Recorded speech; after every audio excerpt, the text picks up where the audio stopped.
Ito, mayroon tayong trouble. Fuel ano siya, D9R. Chinik na natin yung mga fittings ng injector, pati injector.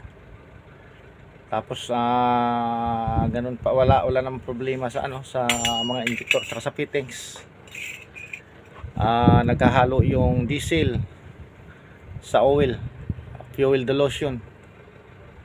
Ayan, tinanggal natin yung transfer pump. Ayun siya, ayun kita nyo, naglilik.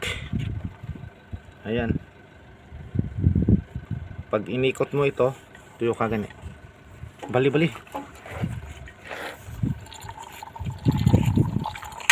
dahil sikwat.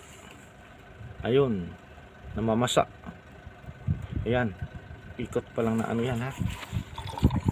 Okay, thank you. Palit tayo ng seal. Okay.